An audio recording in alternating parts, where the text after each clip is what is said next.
मी म्हणेन आपल्या कौटुंबिक कार्यक्रमासाठी जमलेल्या सर्व बांधवांनो आणि भगिनींनो, मला यायला उशीर झाला। एक तर सकाळी छत्रपती संभाजीनगरला गेलो होतो, मोर्चा होता शेतकऱ्यांसाठी। नंतर साहजिकच आहे मुंबईत आलो, कारण मुंबईत आल्याशिवाय इकडे येता नसतं आलं। आणि मला वाटलं मी वेळेमध्ये पोहोचेन, वेळेत पोहोचलो। मुंबईतून ठाण्यापर्यंत चांगल्या वेगाने आलो आणि ठाण्यात आल्यानंतर वेग मंदावला। आता तो तसा वेग मंदावणारा कोणी जन्माला आलेला नाही,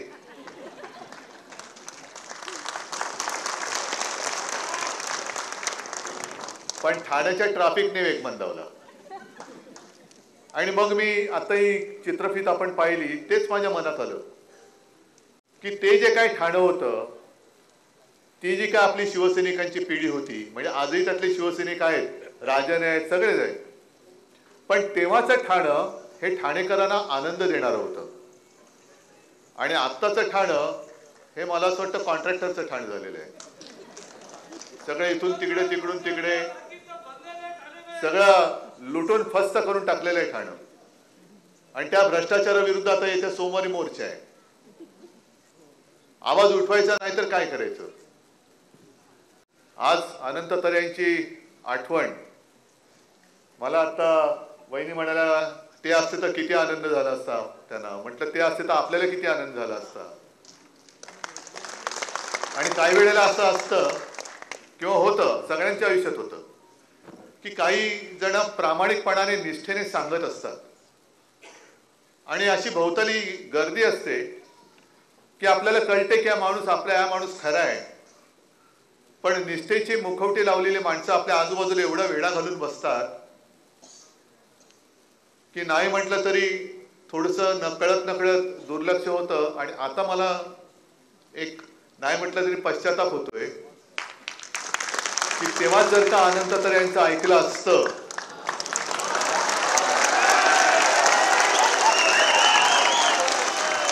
तर आता जरा कुठे गळ्याची येतं म्हटल्यानंतर अमित शहाच्या चरणी घालील लोटांगण करून वाचवा म्हणून हंबरडा फोडणारी माणसं दिसली नसती। म्हणजे शेतकऱ्यांसाठी हंबरडा मोर्चा काढला तो वेगळा आणि यांचा हंबरडा वेगळा। हे वाचवा म्हणून हंबरडा फोडून जात आहेत। अर्थात काही वेळेला अशी परिस्थिती असते, मला वाटतं 2014 साली, बरोबर ना, 14 साली तरेसाहेब उभे राहत होते आणि अचानक परिस्थिती जी मी म्हणतो की सगळं ठरलं होतं, शिवसेना भाजपा युती ठरली होती, जागा वाटप जवळपास झाला होता, उद्या शेवटचा दिवस अर्ज भरण्याचा, आणि अचानक भाजपकडनं युती तोडली गेली। करायचं काय? एकतर शिवसेना प्रमुख 2012 साली आपल्यातून गेले, 2014 सालची निवडणूक, करायचं काय, लढायचं कसं? आणि तेव्हा शिवसेना संपवण्याचा भाजपचा डाव होता। आपण लढलो, उमेदवार उभे केले आणि तरे साहेबांनी तेव्हा मला वाटतं अपक्ष अर्ज भरलेला आणि ऐकायला तयार नाहीत। सगळे म्हणतात साहेब ऐकायला तयार नाहीत। मग आता हे जे आहेत लोटांगणवीर ते आले, साहेब काही करा नाही तर सीट जाणार। म्हटलं तर काय करू? मग तरे साहेबांनी म्हटलं काय नाही, मी बोलवतो, माझं ऐकतील। मग त्यांच्याशी मी बोललो, त्याने म्हटलं तरे साहेब एकतर भाजप आपल्याला संपवायला निघालाय, आत्ता जरा समजून घ्या, सगळ्या मिळून आता पहिले हे संकट दूर करूया आणि मग नंतर प्रत्येकाचे मान पान, आता पहिले हे संकट आपल्याला संपवायला निघालेले हे आपले एकेकालचे मित्र, ह्यांना पहिलं वेळेमध्ये रोखूया आणि मग पुढची भरारी आपण घेऊया। तेव्हा मला आनंद तरे म्हणाले की साहेब सांगतो तुम्हाला, हाच उद्या आपल्याला दगा दिल्याशिवाय राहणार नाही। तुम्ही म्हटलं आता जाऊ द्या ना, तुम्ही सगळे आहात, कसा काय दगा देईल बघू आपण। आणि जे घडायला नको ते घडलं। आणि म्हणून म्हणतो आज राजन काय, केदार काय, तुम्ही सगळे जे काही शिवसैनिक आहात, तुमच्यासोबत जर का अनंत तरे, म्हणजे याच्यात जो उल्लेख केला तो राजहंस आपल्यात असता, ते कावळे फडफडले नसते ना, कावळे नसते फडफडले। ते जे काय ठाणं आपल्या स्वप्नातलं होतं, हे गडकरी रंगायतन सुद्धा काही जणांना माहिती असेल, काही जणांना, अनेक जणांना माहिती नसेल, तो जो काय काळ होता 60च्या दशकातला, शिवसेना प्रमुखांच्या इकडे सभायच्या सगळीकडे, म्हणजे रंगायतन नाही, रंगायतन नव्हतंच. आणि एका जाहीर सभेत एक चिठ्ठी आली की सत्ता आल्यानंतर तुम्ही आम्हाला ठाणेकरांना नाट्यगृह देणार का? आणि शिवसेना प्रमुखांनी की सत्ता द्या, मी नाट्यगृह देतो. त्याप्रमाणे ठाणेकरांनी आपला शब्द पाळला, सत्ता दिली, शिवसेना प्रमुखांनी नाट्यगृह दिलं, स्टेडियम दिला, तलाव चांगले सुशोभीकरण झाले, उद्यानं दिली. आणि तो जो काय काळ होता त्या काळामध्ये सलग 3 वर्ष महापौर होणं हा एक नाही म्हटलं तरी विक्रम आहे. विक्रम. कारण एकदा कोणतरी होऊन गेला की पुढच्या वेळेला निवडून येणं हे मुश्किल असतं. आणि सातत्याने, म्हणजे हेच ते ठाण आहे, जिकडे गद्दारी केली गेली, गद्दारी झाली, गद्दारांना क्षमा नाही, गद्दारी केली गेली म्हणून सर्व नगरसेवकांचे राजीनामे शिवसेना प्रमुखांनी घेतले होते. त्याच ठाण्यामध्ये आपल्या निष्ठेच्या आणि जनसेवेच्या आणि शिवसेनेच्या प्रेमापायी 3 वर्ष सलग महापौर पद भूषवणारे मला वाटतं एकमेव द्वितीय अनंत तरे, यापुढे तसं कोणी होईल असं मला वाटतं. आणि तो सगळा काळ ह्या आठवणीची पुस्तकं पानं ही मला चाळायची आहेत. पण आठवणीची पानंही आपल्या मनामध्ये असतातच. त्याच्यासाठी पुस्तक असलं नसलं, पुस्तक चांगलं आहे, पण प्रत्येकाच्या मनामध्ये ह्या आठवणी असतात.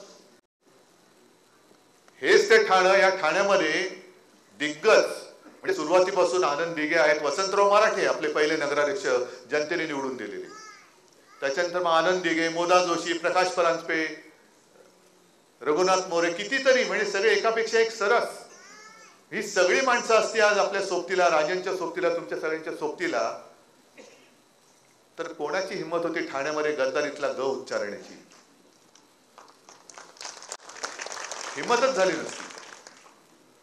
आणि आमचं म्हणजे कसं योगायोग असतो बघा, की आनंद दिघे, अनंत तरे आणि आमचं ठाकरे कुटुंबीय यांची दैवत एकच, एकविरा आई. आम्ही एका आईची लेकरं म्हणतो ती अशी.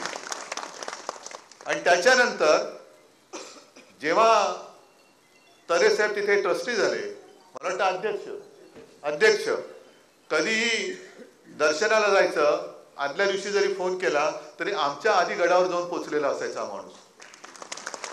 नाही उद्धवजी येत आहेत, नाही अमुक येत आहेत, ठाकरे, म्हणजे आमच्या कुटुंबातलं कोणी तिथे जाणार असलं आमच्या आधी, बरं नुसतं आधी जाऊन नाही, आधी जाऊन वर, म्हणजे आता ते मला वाटतं अर्ध्या याच्यापर्यंत गाडी जाते, पण तेव्हा तसं नव्हतं.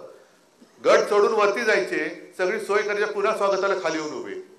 अहो म्हटलं तुम्ही असं काय करता? नाही नाही तुम्ही येणार, मग असं कसं चालेल? मग ते यथासांग सगळं दर्शन प्रसाद विसाद घेऊन सगळं मग आम्ही यायचो परत. तसं पाहिलं तर तो जो आता उल्लेख झाला, लोकसभा निवडणूक, एक थोडक्यामध्ये ती संधी हुकली, नाहीतर एक इतिहास आणखीन घडला असता. अंतुलेंचा पराभव करून अनंत तरे हे त्याच वेळेला दिल्लीत गेले असते. पण आधी आपली काही तयारी नव्हती. अचानक ठरलं, शिवसेना प्रमुखांनी सांगितलं अनंत लढ, राहिले उभे, लढले. ही जी एक वृत्ती असते शिवसैनिकाची, ती त्यांच्यामध्ये ओतप्रोत भरलेली होती. आणि नंतर सुद्धा आपल्यामध्ये गद्दारी झाली. एक काळ असा होता शिवसेना आणि संकट आणि शिवसेना, म्हणजे इतरांवरची संकट शिवसेना दूर करते, पण शिवसेनेवरती काही कमी संकट नाही आली आतापर्यंत. प्रत्येक संकटामध्ये शिवसैनिक छातीचा पोट करून मारतो. साधारणतः 2005-06चा तो सुमार असेल, आपण एका पाठोपाठ एक पोट निवडणुका हरत होतो आणि श्रीवर्धनची पोट निवडणूक लागली. मी तिथे जात होतो, प्रचाराला जात होतो. माझ्या प्रत्येक प्रचार दौऱ्यात अनंत तरे माझ्या खांद्याला खांदा लावून मैदानात उतरले होते. आणि एवढी सगळी पराक्रमाची शर्त सगळ्यांनी केली की आपली पराभवाची शृंखला त्या श्रीवर्धनच्या विजयाने आपण तोडून टाकली. त्याच्यानंतर आपली घोडदौड सुरू झाली. ही अशी माणसं एकतर पुन्हा पुन्हा मिळत नाहीत आणि होतात ती लवकर का जातात हेच मला कळत नाही. असो, जे काही घडून गेलं त्याच्यात आता तर काय आपण करू शकत नाही. पण एका गोष्टीचा मला अभिमान आहे की शिवसेनेवरती जशी संकट आली तसं तरे कुटुंबियांवरती आली. म्हणजे आज कुटुंब म्हटलं तर तरे साहेब, वहिनी, त्यांचा मुलगा, आणि एवढी संकट आली तरी सुद्धा तरी कुटुंब शिवसेनेचा भगवा सोडायला तयार नाही, याला म्हणतात निष्ठा.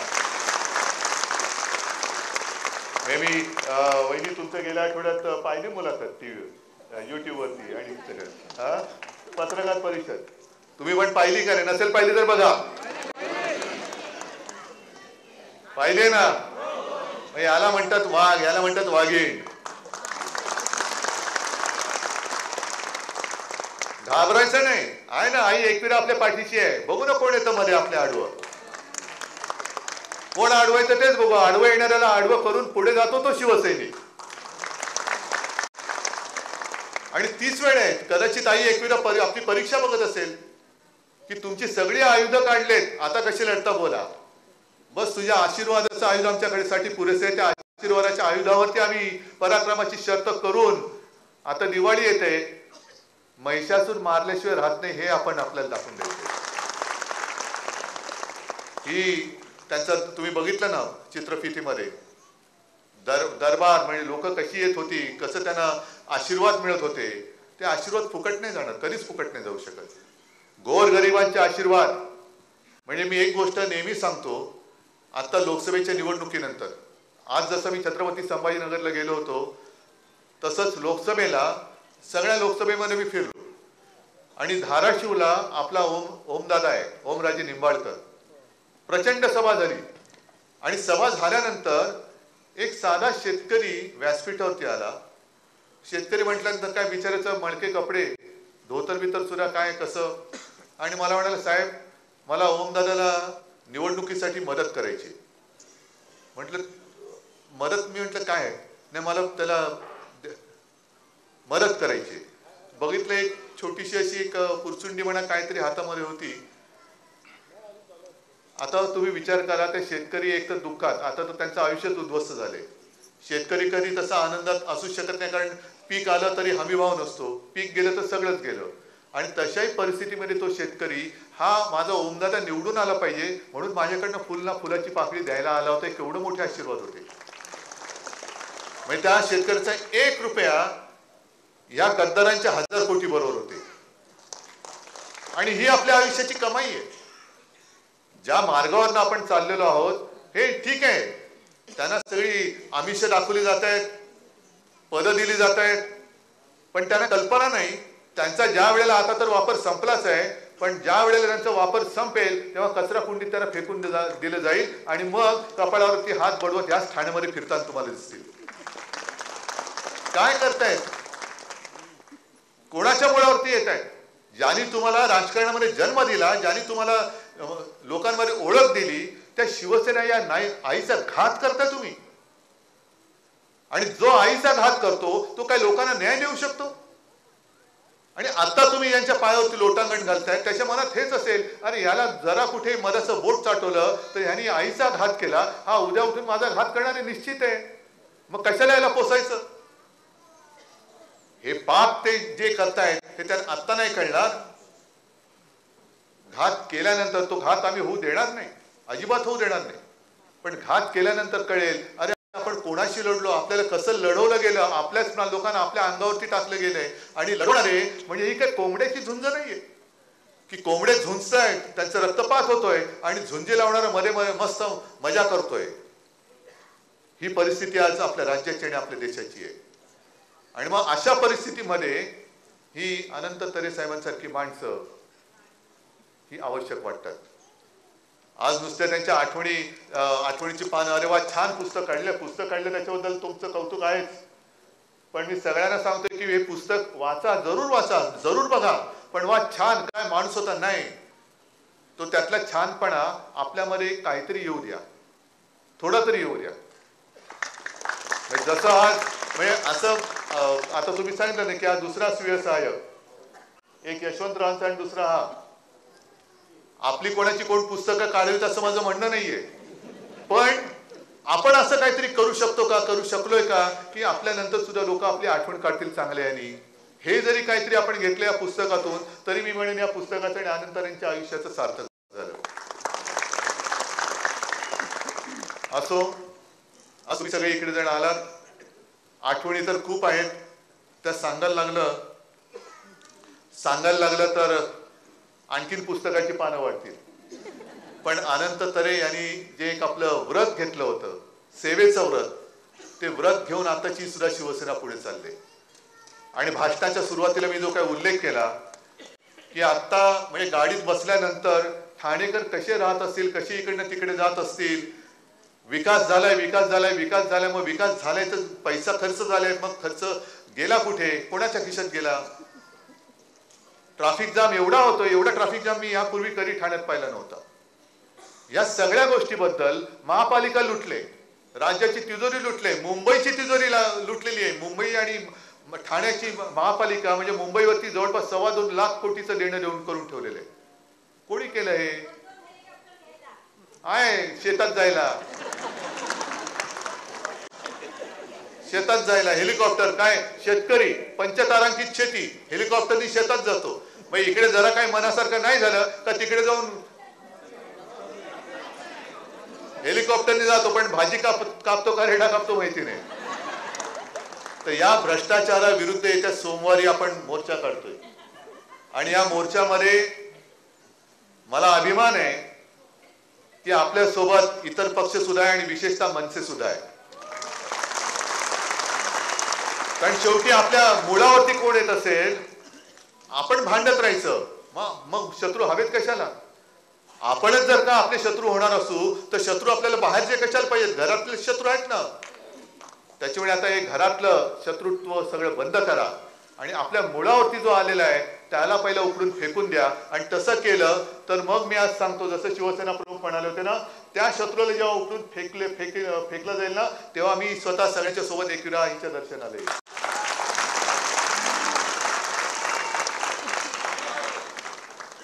ठीक आहे, मला वाटतं ठाणेकरांनी ठरवलं तर नक्की होईल.